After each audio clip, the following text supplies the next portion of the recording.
Hi மக்களே, உங்கள் மீனவன் கார்த்தி. இப்போ என்ன ஒரு வீடியோ நீங்கள் பார்க்க போறீங்க அப்படின்னா, இப்போ வந்து இந்த டித்வா புயல் வந்து கிட்டத்தட்ட வந்து நம்ம பக்கத்து நாடு இலங்கையே பாருங்களேன் எந்த அளவுக்கு புரட்டி போட்டுருச்சுன்னு. இப்போ நீங்கள் பார்க்குறது வந்து ஒரு ட்ரோன் காட்சி தான்.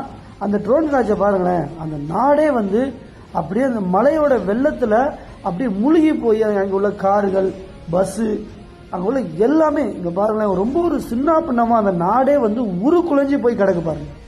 கண்டிப்பாக உண்மையிலே வந்து நம்ம தமிழகத்துக்குலாம் இந்த மாதிரி வரலையே அப்படின்னு சொல்லிட்டு நம்மளாம் ரொம்ப பெருமைப்படணும். ஏன்னா அந்த பக்கத்தில் உள்ள அந்த இலங்கை நாடு இருக்கிறதுனால தான் நம்ம நாட்டுக்கு எந்த ஒரு பாதிப்பும் வர மாட்டேங்குது.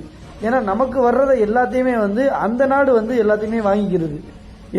இப்போ நீங்கள் பார்த்தாலே தெரிஞ்சு பார்த்தீங்களா எந்த அளவுக்கு அந்த நாடே வந்து ரொம்ப ஒரு சம்பத்தி போயிருச்சு.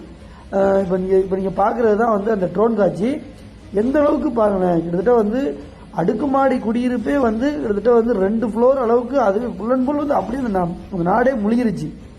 இப்போ வந்து அந்த புயல் வந்து இப்போ அடுத்து நம்ம தமிழ்நாட்டை நோக்கி தான் அப்படியே மெதுவாக நகர்ந்து வந்துகிட்டு இருக்கு. வீடியோ பார்க்குற உங்கள் ஊர்களில் மழை பாதிப்பு இந்த அளவுக்கு வெள்ளங்களுக்கு வந்திருந்தால் கண்டிப்பாக கமெண்ட்டில் சொல்லுங்கள். இந்த மாதிரி வீடியோ பார்க்கணுன்னா நம்ம மீனவன் கார்த்தி சேனலை கண்டிப்பாக ஃபாலோ பண்ணிக்கோங்க.